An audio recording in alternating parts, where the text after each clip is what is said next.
జగిత్యాల జిల్లా కోరుట్ల నియోజకవర్గంలో రైతులకు అవసరాల మేరకు యూరియా అందటం లేదంటూ ఎమ్మెల్యే కల్వకుంట్ల సంజయ్ చేసిన వ్యాఖ్యలకు వ్యతిరేకంగా కాంగ్రెస్ నాయకులు నిరసన చేపట్టారు. కోరుట్ల మండలం ఐలాపూర్ గ్రామ రైతు వేదిక వద్ద బహిరంగ చర్చకు రావాలని డిమాండ్ చేశారు. కాంగ్రెస్ నాయకులు దీంతో రైతు వేదిక వద్ద బీఆర్ఎస్ కాంగ్రెస్ నాయకుల స్వల్ప ఉద్రిక్తత నెలకొంది. సవాల్ విసరడం జరిగింది. ఇలా 10:30కి ఇక్కడ రావాలని చెప్పడం జరిగింది. అయినా కూడా 11 మేము కూడా 10:40 వరకు రావడం జరిగింది. అయితే ముఖ్యంగా ఏంటంటే ఇప్పుడు దాదాపు 11:30 అవుతుంది, గంట పైన అవుతుంది. అయినా కూడా ఎమ్మెల్యే గారు రాలేదు ఇక్కడికి. కాబట్టి ఇప్పటికైనా ప్రజలకు క్షమాపణ చెప్పాలని మేము డిమాండ్ చేస్తున్నాం. ఎప్పుడు అలవాటైంది ఆయనే బేషరతుగా రైతులకు క్షమాపణ చెప్పాలని ఇప్పటికైనా డిమాండ్ చేస్తున్నా. కల్వకుంట్ల సంజయ్ ఏదైతే మేము చెప్తున్నా చూడండి, ఏదైతే మన టీఆర్ఎస్ ప్రభుత్వం 2023 జూలైలో వాళ్ళు ఎంత సప్లై చేసిందంటే 4,995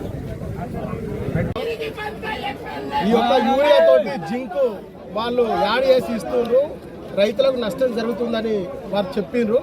మరి దాన్ని రుజువు చేసుకోవడానికి ఐలాపూర్లో రైతు వేదికలో రమ్మని చెప్తే వారు రాలేరు. మరి ఇప్పటికైనా మీరు ఏదైతే మాట్లాడినో అది తప్పని నిరూపణ అయింది. కాబట్టి మీరు రైతులకు క్షమాపణ చెప్పాలి. ఎందుకంటే లేనిపోని అబద్ధాలు మాట్లాడి రైతులను పక్కతో పట్టియద్దు. మరి అప్పుడు గవర్నమెంట్ కంటే ఇప్పుడు మేము ఇచ్చిన యూరియా 2,000 చిల్లర టన్నుల ఎక్కువ ఇవ్వడము ఈ రోజుకు జరిగింది. కాబట్టి మీరు రైతులకు బేషరతుగా మీరు క్షమాపణ చెప్పాలని కోరుతున్నాం. మీరు చెప్పినాము, ఎమ్మెల్యే గారు రాలేరు. ఎమ్మెల్యే గారు వస్తే సాదా సీదా చర్చలు జరిగేది, ఏది నిజం అనేది ఏర్పడేది. మరి మేము అన్ని ప్రూఫ్లతో వచ్చినాము, మరి వారు రాలేరు.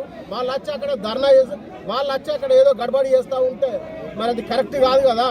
అందుకోసం ఎమ్మెల్యే గారు వచ్చి సమాధానం చెప్పేది ఉండే. మరి అప్పుడు వారు చెప్పిండ్రు కాబట్టి మరి ఏంటిది అనేది వాళ్ళ దగ్గర ఏ ప్రూఫ్స్ ఉన్నాయో తీసుకొని వచ్చి ఇప్పటికైనా మరోసారైనా రుజువు చేయాలని కోరుకుంటున్నాను.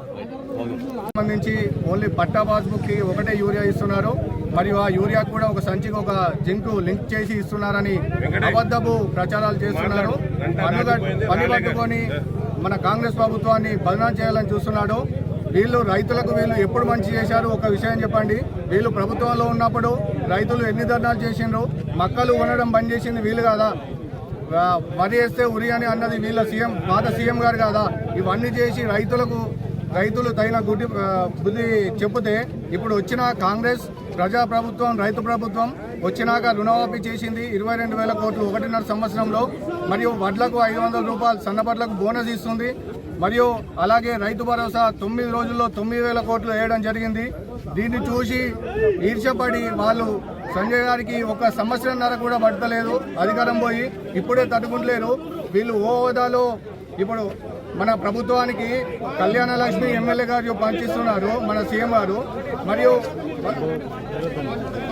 కళ్యాణ లక్ష్మి ఎమ్మెల్యే గారు 700 ఇల్లులు, ఇందిరం ఇల్లులు 700 ఇల్లులు టీఆర్ఎస్ ఎమ్మెల్యే ఇక్కడ ఉన్నా కానీ ప్రతిపక్ష ఎమ్మెల్యే అయినా కానీ వారికి ఇచ్చిండ్రు. రైతులను చూసుకోవడం మాకు తెలియదా? యూరియా పోయినసారి కన్నా ఇప్పుడు 2,000 మెట్రిక్ టన్నులు ఎక్కువ వచ్చింది ఇప్పటి వరకు.